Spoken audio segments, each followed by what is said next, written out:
Salam sejahtera, anda sedang menonton Awani Global bersama saya, Naila Huda. Dan untuk jam ini kami nak bincangkan mengenai dengan satu laporan yang baru saja dikeluarkan oleh ISIS Yusof Ishak Institute minggu ini berhubung dengan persepsi dan sentimen dalam kalangan rakyat di negara-negara ASEAN berhubung dengan perubahan iklim dan cabaran-cabaran mengenai perubahan iklim, di mana 90.4% responden di seluruh rantau ini percaya bahawa perubahan iklim merupakan satu ancaman yang serius bagi negara masing-masing.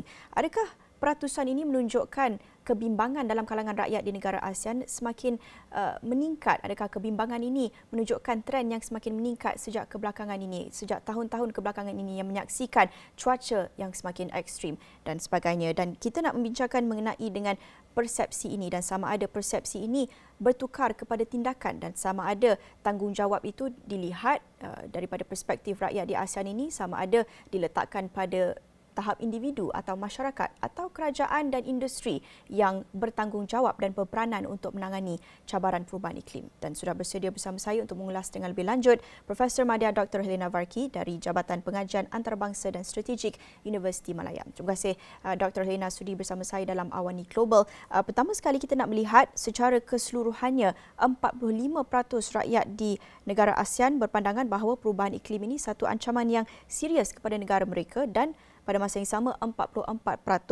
berpandangan ini merupakan isu yang penting. Secara keseluruhannya 90%. Jadi, bagaimana Dr. Helena melihat kepada angka ini? Adakah rakyat di negara ASEAN semakin bimbang dengan isu perubahan iklim? Terima kasih Naila dan terima kasih Astro Awani kerana menjemput saya untuk berkongsi pendapat. Dalam statistik yang diberi tadi, kalau kita tengok secara totalnya is about 90%. So dia hampir keseluruhan lah ya. So rasanya this is a indikasi yang bagus. Tetapi kalau kita lihat compared to the previous year yang tahun sebelumnya, sebenarnya ada penurunan sedikit. So ini mungkin sedikit membimbangkan lah. Kalau kita tengok dengan lebih teliti, ada satu lagi kategori yang Naila belum sebut, iaitu mereka merasakan perubahan iklim tu penting tetapi dalam jangka masa panjang. So amat banyak juga, hampir 10% sebenarnya. So yang itu saya rasa itu memang kita kena concentrate kenapa ada orang yang berpersepsi begitu. Sebab kita sekarang boleh nampak juga dalam masa terdekat ni kita boleh lihat bagaimana perubahan iklim memberi impak kepada kita sekarang lah. Tapi kalau kita lihat dari segi keseluruhan, 90% tu adalah angka yang memberangsangkan, bermaksud bahawa kita ada kesedaran yang cukup tinggi di kalangan semua masyarakat bahawa perkara ini perkara yang benar berlaku dan ada kepentingan untuk membuat sesuatulah terhadapnya. 90% ini tentunya satu angka yang agak tinggi, tapi kalau nak dibandingkan dengan sebelum ini, sama ada dengan tinjauan-tinjauan yang pernah dibuat sebelum ini ataupun berdasarkan pemerhatian Dr. Helena sendiri, adakah angka ini menunjukkan peningkatan? Adakah penduduk di negara ASEAN ini semakin bimbang sejak kebelakangan ini berhubung dengan perubahan iklim? Saya rasa kalau kita lihat trend mengenai perubahan iklim sebagai suatu topik, memang kita boleh kata bahawa dia menjadi topik yang semakin hangat dari tahun ke tahun. Okay, so maknanya we will see an improvement in this awareness. Kita memang akan nampak bahawa setakat lagi kita berhadapan dengan masalah ini, memang kesedaran pun akan meningkatlah. Tapi apa yang lebih concerning, apa yang lebih membimbangkan adalah apa yang kita akan buat dengan kesedaran ini. So kita boleh, dia boleh pelbagai cara ya. Kalau kita amat bimbang, kita akan membuat sesuatu. Tetapi juga kalau kita bimbang setakat yang kita rasa kita amat helpless, tidak boleh berbuat apa-apa, kita mungkin akan macam putus asa kan. So ini mungkin tidak baguslah. So saya rasa pada tahap ini masih lagi tahap kebimbangan tu masih lagi positif, di mana kita masih lagi ada peluang untuk berbuat sesuatu. So ini adalah cara masa yang amat pentinglah bagi kita di ASEAN ini. Ya, penting apa yang Dr. Helena tekankan itu dengan sentimen yang cukup popular sekarang ini, 90% risau dan bimbang mengenai dengan perubahan iklim. Tetapi dalam masa yang sama, kalau kita lihat berdasarkan tinjauan ini, penduduk di ASEAN rata-ratanya pasif terhadap isu perubahan iklim untuk meningkatkan kesedaran berhubung dengan isu iklim atau apa yang dipanggil sebagai climate advocacy. Apa pentingnya untuk sentimen yang negatif, yang bimbang terhadap perubahan iklim ini dapat translated menjadi tindakan, action berhubung dengan climate advocacy? So ini memang perkara yang penting dan masalah yang rumit lah. So kalau kita tengok teliti dalam survey itu, apa yang dimaksudkan dengan pasif. So dia ada pasif tu dia kata dia juga termasuk orang yang membaca berita, yang berkongsikan information pasal perubahan iklim. So saya rasa benda ini bukan yang teruk sangat. Okay, maknanya dia bukanlah kosong.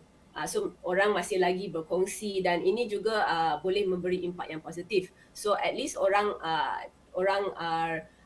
berkongsi maklumat dan juga spread the word lah berkaitan perkara ini. Tetapi sememangnya tidak cukup lah, ya.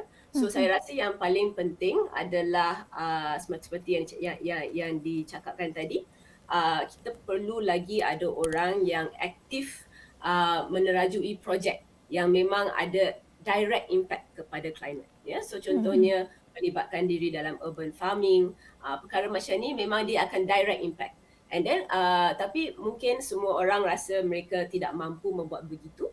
So the second level ataupun peringkat yang seterusnya, kita boleh menerajui education, ya, untuk meningkatkan lagi awareness, untuk menjadi spokesperson, ya, untuk meningkatkan lagi how to say minat orang ramai terhadap benda ni. So I think apa yang kita boleh buat adalah kita kena rasa tanggungjawab.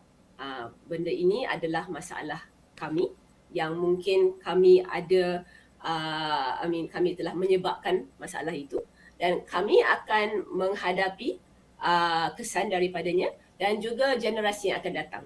So bila kita cukup bertanggungjawab seperti begitu, bukan juga sekarang tapi juga pada masa depan, mungkin ini boleh menjadi lebih impetus untuk kita berbuat sesuatu lah. Tapi saya rasa juga dari segi survey ini, saya tidak pasti, tapi kalau kita bandingkan dengan survey di kawasan lain di dunia ini, mungkin kita boleh kaitkan juga dari segi culture, ya, dari segi budaya. Orang Asia mungkin kita lebih pasif, kita lebih lembut, ya. So dia mungkin akan jadi quite interesting lah kalau kita boleh compare soalan yang sama kepada tempat lain di dunia inilah. Kalau kita nampak memang ada perbezaan, maksudnya mungkin something quite special about Southeast Asia yang membabitkan kurang ataupun lebih pasif daripada yang lain. Bercakap tentang tanggungjawab dan siapa yang berperanan untuk menangani perubahan iklim ini, kalau kita nak lihat dalam tinjauan ini juga menunjukkan 28% rakyat di ASEAN berpandangan bahawa kerajaan yang bertanggungjawab untuk menangani perubahan iklim dan 23% pula meletakkan tanggungjawab ini bukan pada kerajaan tetapi pada sektor perniagaan, pada industri-industri. Dan majoriti responden juga iaitu sebanyak 37% bersetuju kerajaan yang sepatutnya menanggung kos dalam menangani cabaran iklim. Boleh Dr. Elina terangkan sikit mengenai dengan pandangan ini? Adakah wajar untuk meletakkan tanggungjawab dan peranan itu pada kerajaan dan industri berbanding daripada peringkat masyarakat dan individu? Ya, so dalam kes ini, ya, dalam result yang kita nampak di sini, saya rasa kebanyakan orang melihat bahawa perubahan iklim satu benda yang amat besar, yang amat rumit, yang amat kompleks. Dan ini boleh jadi sebab bahawa diorang rasa diorang tidak boleh membuat apa-apa, helpless lah seperti yang saya cakap tadi. So disebabkan itu dia rasa benda ni terlalu besar untuk perseorangan. So dia akan rasa government yang boleh tolong, industri dan sebagainya. So saya rasa ini adalah sebab kenapa result survey ni dia keluar macam ni. Tetapi sebenarnya kita tidak boleh bertindak sedemikian. Kita tidak boleh rasa bahawa individu tidak boleh membuat apa-apa. Sebenarnya individu amat penting, both dari segi kerajaan dan juga dari segi industri. Sebab individu adalah how to say voters untuk kerajaan, dan juga individu adalah macam mana adalah pengguna kepada industri. So individu memang dia stakeholder yang penting kepada kedua-dua how to say aktor inilah, ya. So apa yang kita kena tahu ataupun apa yang kita sedar bahawa kita memang ada power, kita memang ada kuasa yang amat besar sebagai individu. So kalau kita sebagai voters, kalau kerajaan tahu bahawa voters memang berminat ataupun memang concern pasal perubahan iklim, mereka juga lebih bertindak sedemikianlah. Dan sama juga kalau dari segi industri, kalau dari segi businesses, kalau pengguna memang meminta businesses untuk memberi produk yang lebih lestari, ya, memang businesses tu memang dia akan mengikutlah, ya, sebab ada insentif. So pengguna tu memang berfungsi untuk memberi insentif kepada kerajaan, kepada industri supaya mereka lebih committed terhadap perkara ini. Yap, Tapi yap. tambahan juga lebih daripada insentif, individu juga tidak boleh rasa bahawa mereka tidak boleh membuat apa-apa secara individu. Mungkin kita rasa kita nak buat sesuatu, apa gunanya kita buat tu? Mungkin kalau dari segi benda satu benda tu saja, dia tidak akan membawa ke apa-apa. So mungkin kita rasa kita nak membeli botol mineral, ya, yang plastik. Kita rasa baru satu je, tak banyak pun. Tapi sebenarnya kalau semua orang pun buat macam tu, impact dia akan besar. Dan sama juga kalau ramai orang, beribu-ribu, berjuta-juta orang kata saya tidak akan menggunakan satu botol plastik hari ini, memang impact dia akan besar. So kalau kita tengok macam tu, memang individu dalam pelbagai cara ada kepentingannya dalam masalah.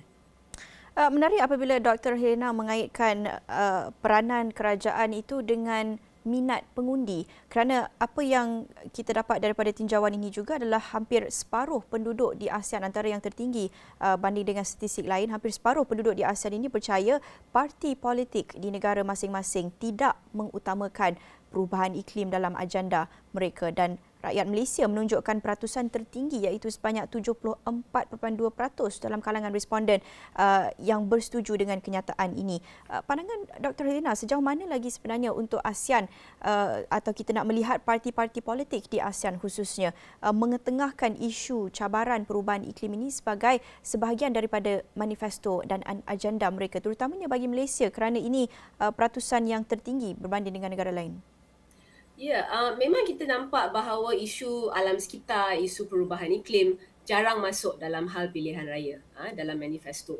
Tapi kalau kat Malaysia ni bukan 100% benar lah. Sebab kalau kita tengok dalam manifesto Pakatan Harapan dahulu, mereka telah menyebutlah pasal perkara ini, ya. Mungkin dia tidak begitu detail seperti yang kita harapkan, tapi at least dia ada menyebut. Ya, dia ada menyebut bahawa perubahan iklim tu adalah satu perkara yang penting dan kita perlu membuat sesuatu. Dan kita tengok apabila berterusan daripada itu, kita ada ministry, Kementerian Perubahan Iklim. Dan ini adalah perkara yang bagus dan lebih memfokuskan polisi terhadap itu. Memang sekarang kita lihat kementerian itu telah pun dijumutkan. Tetapi the momentum did start. Dia ada sedikitlah momentum terhadap benda itu. Tapi kalau kita balik kepada masalah yang original, iaitu amat jarang keseluruhannya kita menyebut tentang perkara-perkara ini dalam pilihan raya. Disebabkan biasanya dalam pilihan raya ahli-ahli politik dia akan bercakap pasal isu sosioekonomik. Disebabkan dia berasa bahawa isu-isu ini boleh mendapat kepercayaan ataupun mendapat minat orang awam. So I think, saya rasa ini adalah persepsi yang rasanya kita perlu berubah, bahawa climate change ataupun perkara alam sekitar ni dia tidak sama dengan socio-economic issue. Sebenarnya dia adalah benda yang sama. Kita boleh connect very directly, kita boleh nampak link dia, ya. So kita kena berubah persepsi ni, dan orang awam dan juga ahli politik dia kena membangkitkan perkara perubahan iklim ni sebagai sesuatu isu sosioekonomi. Dan memang itu benar. Dan lebih daripada itu juga, dia adalah isu survival. So kalau kita punya survival pun adalah threatened, siapa lagi yang akan menjadi voter kan dalam the future, ya, dalam pilihan raya yang akan datang. So apabila orang ramai dan juga ahli politik bersedia ataupun sudi menganggap perubahan iklim ni sebagai masalah sosioekonomik, masalah yang basic, ya, basic survival, di mana itulah memang politicians akan berasa berani untuk mengetengahkan perkara ini. So dia macam dua hala, ya. Bila rakyat rasa bersedia, politicians pun rasa bersedia. Dan bila politicians rasa bersedia untuk menegakkan perkara ini, rakyat pun rasa, oh okey, ini adalah perkara politically important. Dari segi politik ia adalah penting. So dua-dua ni combine, mungkin kita boleh dalam pilihan raya seterusnya perkara ini boleh lagi diketengahkan lah. Okey, saya nak berbalik kepada aspek execution atau tindakan untuk melaksanakan tindakan itu, kerana kita melihat kepada sentimen, tetapi bagaimana daripada sentimen ini dapat translate, dapat bertukar menjadi tindakan yang sebenar bagi menangani perubahan iklim. Kerana kalau kita lihat juga dalam tinjauan ini secara keseluruhannya, 62% rakyat di negara-negara ASEAN mereka berpandangan bahawa negara-negara ASEAN perlu henti pembinaan loji penjanaan arang batu ataupun coal power plants, dengan sentimen yang paling kuat datang dari Kemboja 80% dan juga Malaysia agak tinggi 71%. Bagaimana Dr. Helena melihat tahap kesedaran masyarakat ASEAN ini terhadap bukan saja isu perubahan iklim tetapi khususnya melihat kepada kebergantungan ekonomi ini kepada penjanaan elektrik menggunakan coal power sehingga kini, dan bagaimana sentimen itu dapat bertukar menjadi pemahaman yang mendalam mengenai dengan kesan penjanaan elektrik dan juga penggunaan tenaga yang non-renewable ini kepada alam sekitar. Ya, so memang saya rasa kesedaran ni dia meningkat sekarang. Mungkin kalau kita tanya 10 tahun yang lepas, di manakah Malaysia mendapat sumber elektriknya ataupun sumber kuasanya, ya. I think kebanyakan orang tidak akan tahu. Tapi sekarang disebabkan kami lagi banyak berdebatkan perkara ini, mention perkara ini, saya rasa banyak orang telah pergi membuat bacaan sendiri, membuat investigasi sendiri, dan saya rasa ramai yang mungkin terkejut. Negara macam Malaysia, dia amat reliant, amat bergantung kepada arang batu untuk tenaganya. Actually kat Malaysia ni 40% tenaga kami dari arang batu. So dia adalah benda yang tinggi, tetapi saya rasa in the past tak ramai orang yang menyedar. Tapi sekarang memang ramai yang tahulah. Dan saya rasa konsep arang batu ni sebagai satu sumber yang tidak bersih amat senang untuk orang faham. Okay? So saya rasa disebabkan itu, ini adalah isu entry level yang kita boleh connect dengan orang ramai dengan quite senang lah, ya. Arang batu adalah bahan api fosil dan ia adalah kotor. Ia membakar dan ia melepaskan GHG. Dia amat senang untuk kita memberi orang kefahaman pada orang lain bahawa kita kena berubah dari arang batu yang kotor kepada sumber yang lebih bersih. So rasa itu tak ada masalah. Tetapi yang bermasalah saya rasa adalah proses transisi itu. Ya, bagaimana kita nak buat transisi itu? Kita tahu arang batu tak elok, tetapi apakah alternatifnya? Bagaimana kita mau berpindah dengan equitable, ya, berpindah dengan efektif dan dengan cepat, ya, and then apakah alternatif yang diutamakan?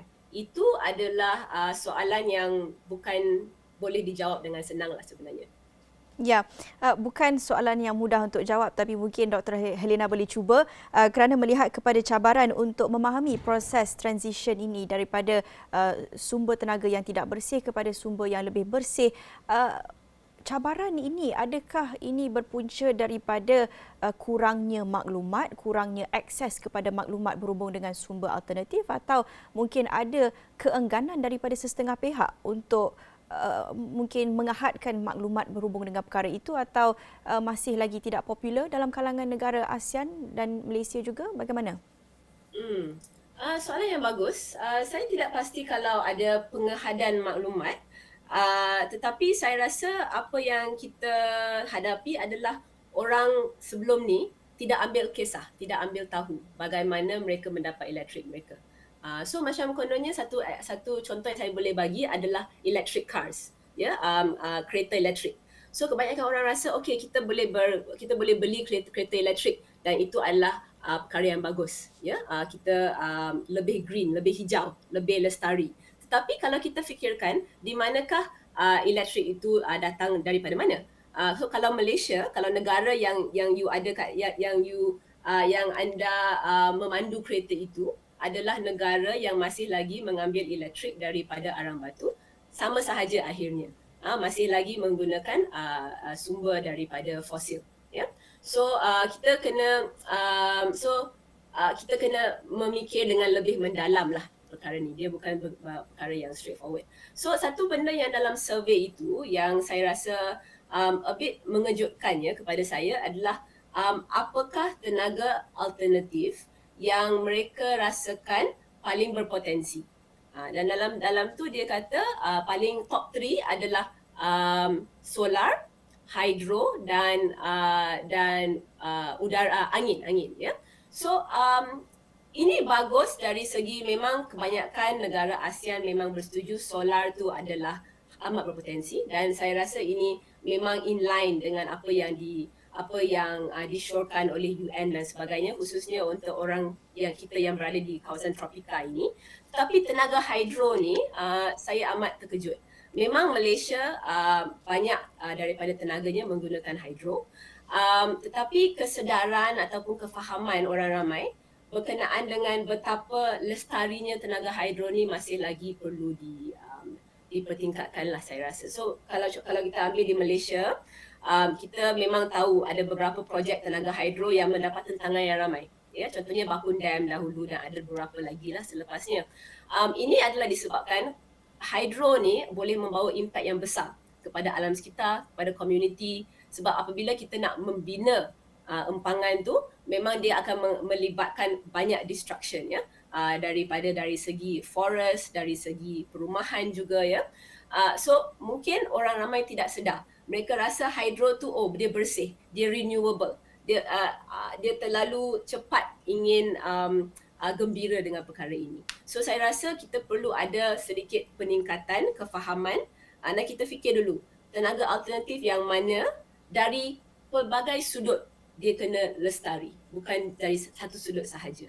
So mungkin perkara macam satu lagi perkara yang quite popular, dia adalah tenaga geothermal, ya.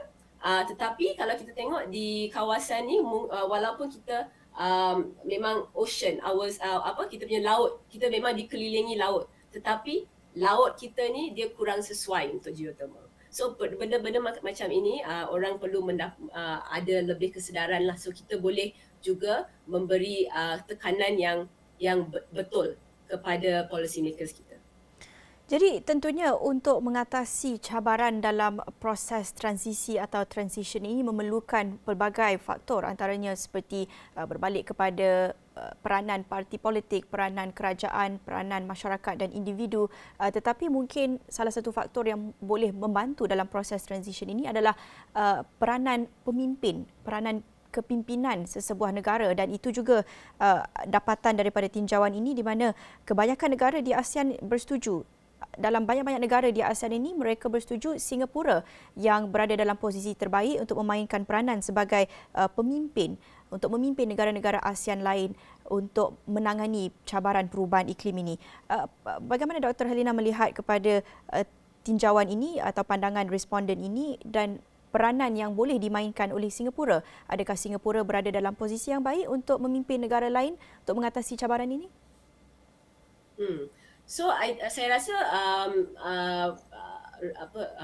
result ni dia tidak begitu mengejutkan lah ya, sebab survey ni pun dari Singapura. So kita lihat ya, kalau ada orang dekat ASEAN ni yang betul-betul nak buat survey, nak menilaikan persepsi, datang dari Singapura. So memang kita nampak dia punya interest dia amat tinggi di sana lah ya.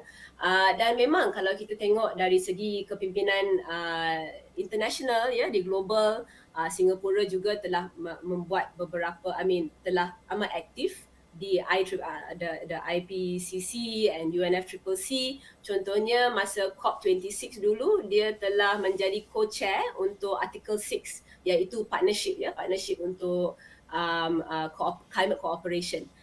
So memang Singapura telah menunjukkan leadership lah dari kebelakangan ni, dan Singapura juga telah dibabitkan dalam beberapa partnership funding dengan beberapa negara-negara lain di ASEAN ni. So memang kalau track record kita nampak Singapura amat aktif.